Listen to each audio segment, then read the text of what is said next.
সপ্তাহে ১ দিন বা ২ দিন নিরামিষ খান, তাদের জন্য এই পদটা একদম পারফেক্ট। প্রথমেই আমি একদম ফ্রেশ নারকেল কুড়িয়ে নিয়ে তার মধ্যে থেকে একটু নারকেলের দুধ বের করে নেব। আর ২ ঘন্টা আগে ভিজিয়ে রেখেছিলাম ছোলার ডালটা। নারকেলটার মধ্যে একটুখানি একদম ফুটন্ত গরম জল দেব, দিয়ে খানিকক্ষণ ভিজিয়ে রাখবো। ভিজিয়ে রাখার পরে যে দুধটা নারকেলটা ভিজে যে দুধটা বের হবে তার মধ্যে, সেটাকেও একটা ছাঁকনিতে বা ন্যাকড়ায় করে ছেঁকে নিলেই নারকেলের দুধ বেরিয়ে যাবে। এটাকে ভিজিয়ে রেখে দিলাম আপাতত। এবার এই ছোলার ডালটাকে মিক্সিতে দিয়ে এটা একটা পেস্ট বানিয়ে নেব। এর সাথে দেব আদা। এই বড়াটা যে বানাবো সেটাও নিজে খেতে খুব সুন্দর হয়।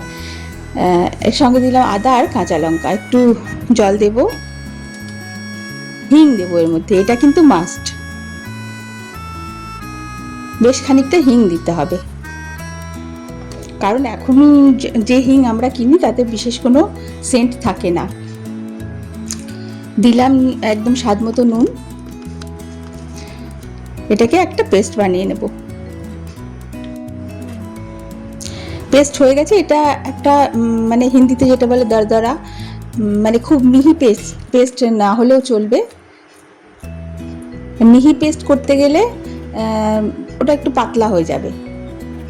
এর মধ্যে দিলাম একটু হলুদ, নুন তো দেওয়াই আছে। এটাকে এবার একটু মিশিয়ে নেব ভালো করে, আর ফেটিয়েও নেব যাতে বড়াগুলো নরম হয়। এটা ফেটানো হয়ে গেছে। এবার আমি বড়াগুলো ভেজে নেব, তার জন্য সর্ষের তেলই গরম করব। এই সময় আর একটা মশলা বানিয়ে নেব। এটা একদমই নিরামিষ তরকারি, এর মধ্যে কোনো কিছু পেঁয়াজ রসুন কিছু যাবে না। এটা একটু আদা, কাঁচা লঙ্কা আর ধনের গুঁড়ো, জিরের গুঁড়ো আর একটু কাশ্মীরি লঙ্কার গুঁড়ো দিয়ে একটু জল দিয়ে এটাকে পেস্ট করে নেব। এটা গ্রেভির জন্য, যখন গ্রেভি বানাবো তখন কাজে লাগবে। আচ্ছা, তেলটা গরম হয়ে গেছে। এবার হাতে করে নিয়েই আমি বড়াগুলো ভেজে নেব। আর যেহেতু স্টিলের কড়াই, আমার খুব তাড়াতাড়ি এটা গরম হয়ে যায় আর পুড়েও যায় মাঝে মাঝে, তো খুব সাবধানে এটাকে বড়াগুলোকে ভাজতে হবে।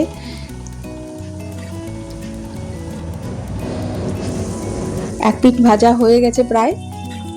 এরমভাবে ২-৩ বার উল্টে পাল্টে এটা যতক্ষণ না একটু লালচে হচ্ছে ততক্ষণ এটাকে ভাজতে হবে, নইলে ঝোলে দেওয়ার পরেই না বড়াগুলো ভেঙে যাবে নরম হয়ে। একটু কড়া করে ভাজলে ভালো হয়।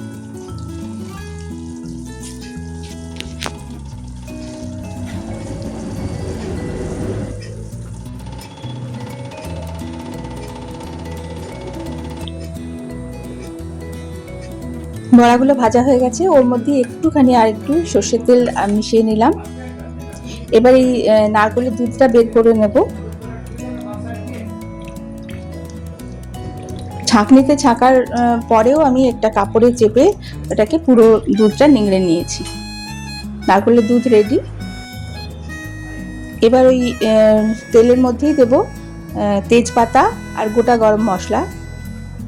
তার মধ্যে আছে গোটা শুকনো লঙ্কা, একটা দারচিনি,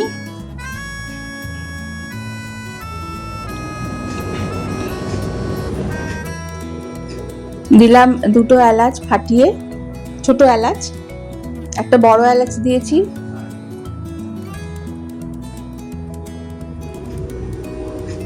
একটা বড় এলাচ দিলাম, আর 2টো লবঙ্গ দিলাম, আর একটুখানি আমি জিরে দিয়েছিলাম, গোটা জিরে। এর মধ্যে আমি যেটা মশলাটা পিষে রেখেছিলাম, আদা, কাঁচা লঙ্কা আর ধনে, জিরে আর কাশ্মীরি লঙ্কার গুঁড়ো, সেই মশলাটা দিয়ে দিলাম। এবার এই মশলাটাকে সুন্দর করে কষাতে হবে। এর মধ্যে দেব হলুদ,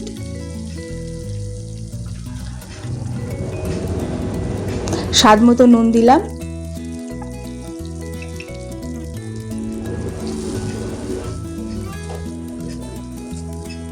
মশলাটা মিশিয়ে নিয়ে,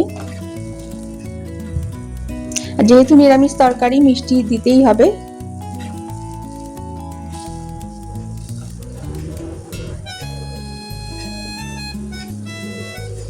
চামচ মতো আমি মিষ্টি দিলাম। 2 চামচ মানে মানে টিস্পুন, 2 টিস্পুন। এই মশলাটাকে খুব ভালোভাবে কষিয়ে নিতে হবে, বাড়ালে এটা পুড়ে যাবে বলে ওটা আঁচটা কমিয়ে ঢাকা দিয়ে এটাকে সুন্দর করে তেল বেরোনো পর্যন্ত কষাতে হবে।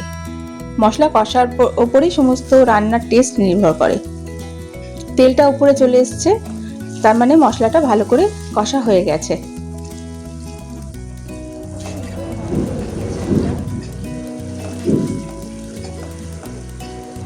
খুব সুন্দর গন্ধ বেরিয়েছে, কষা হয়ে গেছে, তেল ছেড়ে এসছে।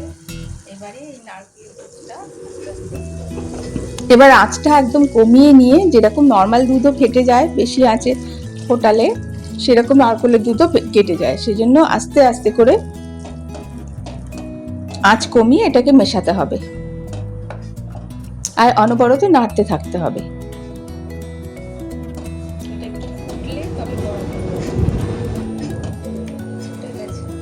এটা একটু ফুটে উঠেছে, এইবার আমি বড়াগুলো দিয়ে দেবো। আর বড়াগুলো দিয়ে বেশিক্ষণ এটাকে ফোটানো যাবে না, কারণ বড়াগুলো এমনি খুব মুচমুচে হয়েছে, নরম হয়েছে।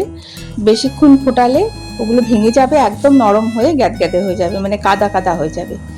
আর সেজন্য মিনিট 2 এটাকে ফুটিয়ে গ্যাসটা বন্ধ করে দিতে হবে।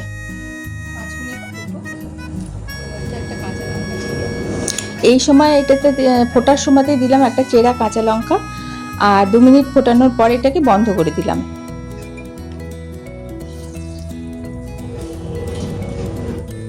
ওটাকে ঢেকে 2 মিনিট ফোটালাম।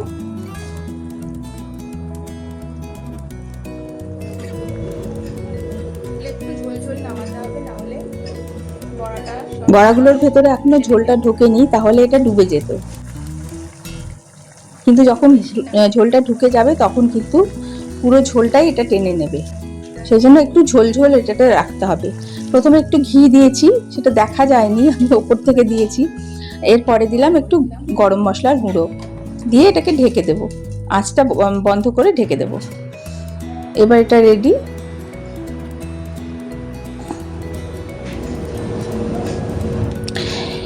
এটা এবার পরিবেশন করুন, আর দারুণ খেতে হয়।